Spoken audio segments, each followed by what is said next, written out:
right, so good morning, good evening, good afternoon, my brothers and sisters, ladies and gentlemen, citizens. Which one? Okay, I'll go ahead and put it out on YouTube, all right? Hey, if you notice, we have a lot of subjects that we introduce to the public out there. And of course, there's a lot of people out there that fancy themselves as my critics. They fancy themselves as my judge at times. So to answer all of my critics and all those who fancy themselves as my judge, I actually made a video and I invited them, just to name a few. I invited Vocab Malone, I invited Smart Christian, and I invited the Deacon. And I've heard nothing. Now, don't get me wrong. They follow me meticulously. They always use my image, my likeness, phrases that I say in their videos. They can't stop talking about me.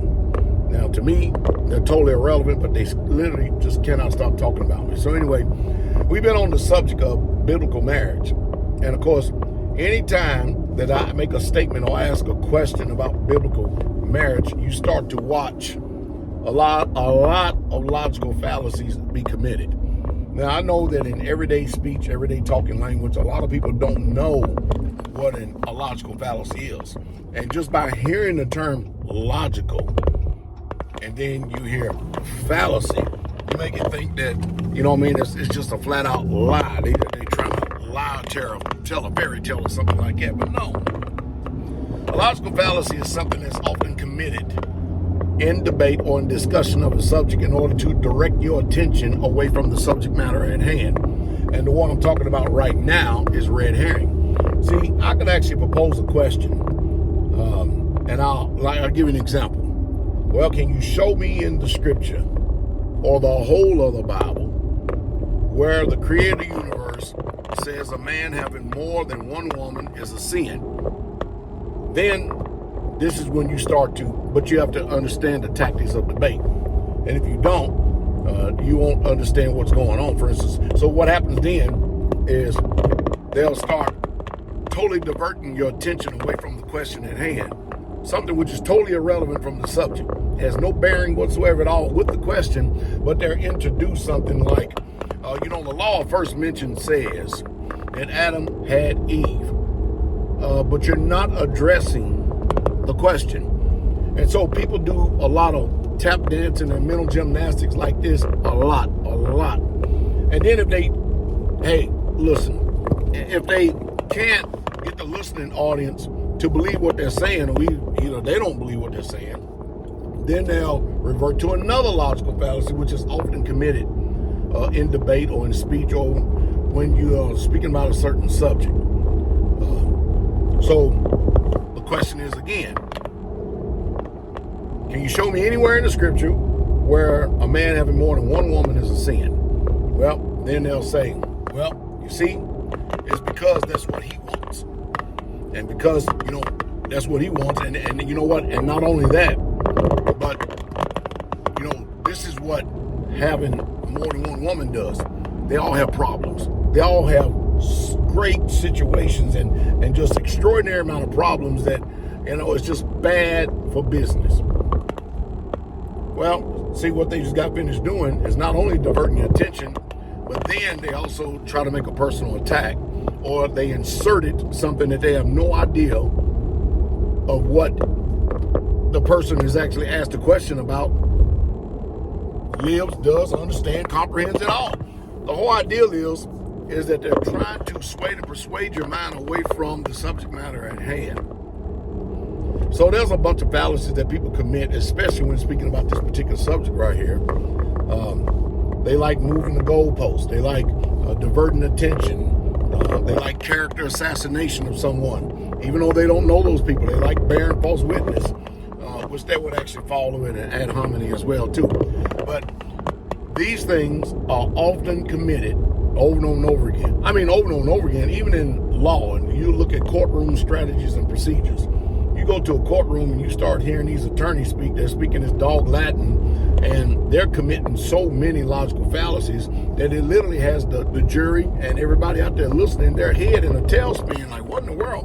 So a lot of times they have to make an appeal to emotion, which is another logical fallacy. So basically what I'm getting to is, if you're really truly going to comprehend and understand speech, especially concerning debate or subject matter or topic, you're going to have to educate yourself. And I don't believe me, I'm under no illusion whatsoever at all, because I don't believe that people are actually going to spend the time trying to educate themselves to trying to find out when someone is committing a logical fallacy concerning debate or concerning a dodging a question or an answer. I believe me. Most people, and of course the people that are out there, they know that the listening audience does not know anything about your logical fallacy is. They don't know that. They don't know the intent. They don't know what they're doing. They're just answering the way that we normally speak every single day. And of course, if you're a skilled debater, if you're a skilled moderator, you would know if someone is actually committing a logical fallacy. And you'll see what they're definitely trying to do. And if everybody was informed like this, then guess what? It would be extraordinarily easy for us to see the deceiver. It would be extraordinarily easy for us to finger the liar. And we can see the deception in what they're doing and the tactics they're trying to employ, simply because they cannot answer the question at hand. And one reason why they can't answer the question at hand is, and I'll leave you to do that homework as well, because that's also a logical fallacy. But again, it's going to take some study. It's going to take your due diligence. That's how it was, really easy for Pastor Dow to make quick work of that theologian head schoolmaster up there at Jacob's Well in Green Bay, Wisconsin, by the name of Ron Young. If y'all go and type it in, I think his name is spelled Ron and Young, J-U-N-G. But if you go and type it in, Pastor Dow versus Ron Young, Christmas debate, Pastor Dow versus Ron Young, Easter debate, you'll see that I made easy and quick work of them. And then at the end of the debate, we open up the door for questions and answers. And again, you will watch me give concrete answers. You will watch me over and over and over again give you nothing but evidence from reliable sources. And then the only thing he did was grab the podium and just gave you his opinion and how he felt about something and his German heritage, which I just literally shook my head.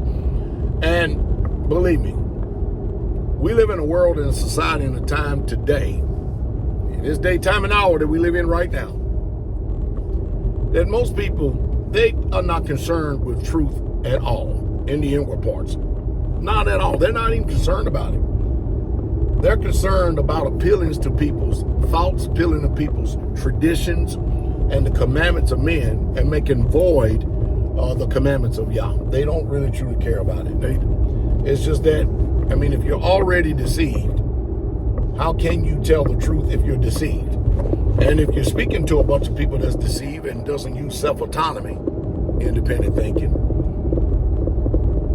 especially if you have people who are self-centered, self-focused, and self-absorbed, man, you're never going to get anywhere. Because if you already have a belief system and you close-minded and you don't even open up your mind to even hear anything, you don't even know that there's a matrix that even exists. And a lot of times people are just toying around with you, toying around with your mind, toying around with your emotions, toying around with your feelings, and then they smile like the fork-tongued devil and the smooth butter-tongued devil that they are.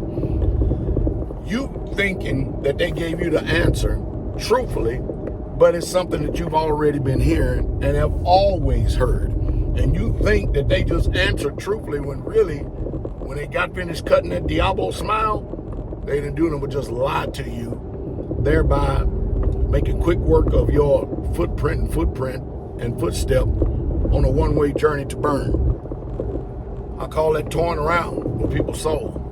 You can't be truthful. You need to just sit down and shut up. But listen, I understand we're going to have a deceiver, and the deceiver is going to continue to keep functioning until his time is up. And he ain't going to stop no time soon until he gets actually bound into the bottomless pit for 1,000 years. Well, hope it says something to stimulate thought right here while I'm on the road. Just thought I'd speak to you for a second. I usually give information like this on Patreon. So I just thought I'd come over here on YouTube and let y'all hear some of the things that I speak to my fellow patrons about, because they are a very unique type of people. They're very well educated and informed.